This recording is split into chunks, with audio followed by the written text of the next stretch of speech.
Hello students, I welcome you all to another session of Structure of the Atom. Here we'll discuss about the Rutherford's scattering experiment basically and how he described the model of you can say atom and the nucleus in that, okay? So let me just quickly begin. Okay, to start with, so first of all, Ernest Rutherford he came revolution to the, you know, uh, model of atom, you can say. With his discoveries, we got to know a little bit more about how an atom would be or how it would look like. Okay, so just a second, yeah. Okay, so he did gold foil scattering experiment. What exactly that was?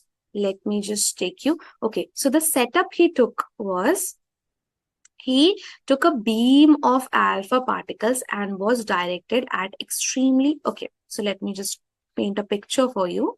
So let's say this is gold particle, extremely thin gold particle. Okay, about 1,000 atoms thick only 1,000 atoms thick, and you can imagine how small that atom is. So only 1,000 atoms thick, and he passed a beam of you can say alpha particles through this thin gold. Okay, let me just make it in yellow maybe. Okay, through this, and a zinc sulfide screen detected in the scattered particle. It was detecting the particles. Sorry. Okay, so let's say this was let me just yeah. Let's say this was zinc screen. You can say zinc sulfide. Okay, screen. Now what happened? Most of the particles, okay, they pass straight through it like this.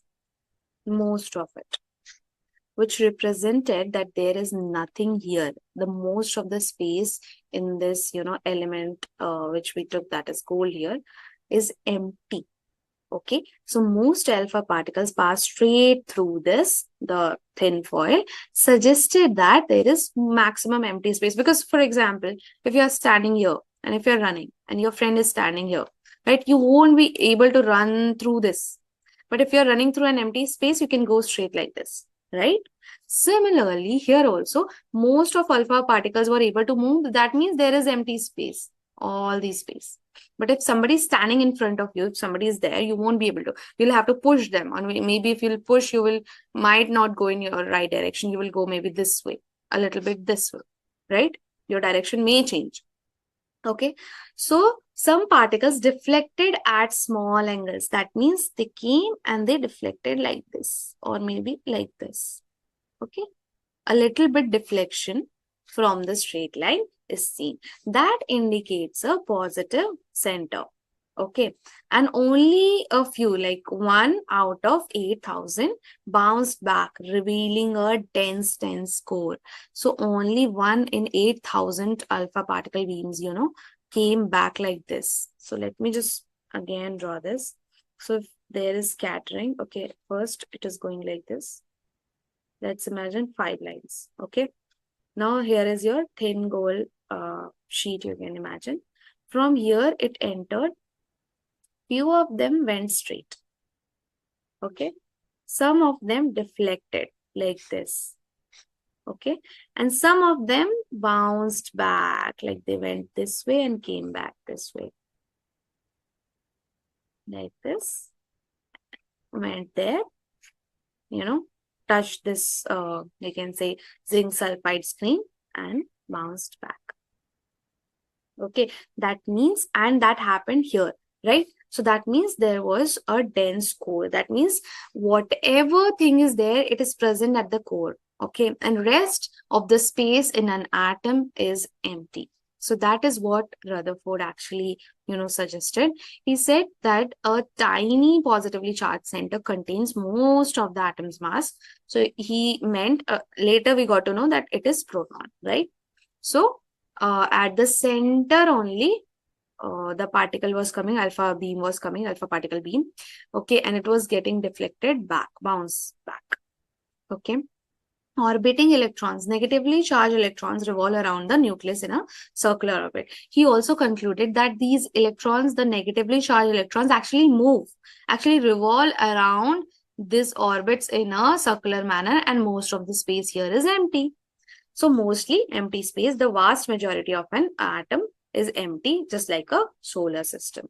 Okay, so he compared this to a solar system. So now if you can imagine a solar system, maybe you can imagine the whole model of an atom. Now, merits, what exactly, how it was useful? He was able to explain the existence of the nucleus. Okay, just let me take, yeah. He explained the empty space. Why he was able to tell about the empty space? Because most of the beam or alpha particle beam basically traveled in a straight line and did not get deflect or move back. Okay, bounced back basically. Explain deflection pattern. Accounted for specific ways alpha particle interacted with gold atoms. So that's what he explained, that how the deflection pattern basically tells a lot of things about atoms. Okay. Now, what was the limitation? What he wasn't able to explain? So basically, the stability problem, orbiting. If an electron or if anything is moving, right? So after a certain point, it will start losing its energy. Okay, and once it will lose its energy, it should spiral into the nucleus. It should come back like this and this and this into the nucleus, into the core. Okay, but they don't. So he was able to explain that why is it, he wasn't able to explain, and that will come later. Okay, missing energy levels. He wasn't like Niels Bohr later came and he explained about the energy concept, right? The energy level, how there are different shells are there, and in those shells, different number or set of electrons are found, right? So this was explained by Niels Bohr, which Rutherford couldn't explain. So Bohr modified the whole concept. Okay. So again, this is a quiz. I have already given you the answer. So you can, try answering more questions from your book. And if you have any doubt, you can reach out to me. So first question is, who performed the gold foil experiment? So we were completely talking about Rutherford, right? That's why the answer is Ernest Rutherford. This whole topic was about that. So I'm pretty sure you don't have any doubt in that.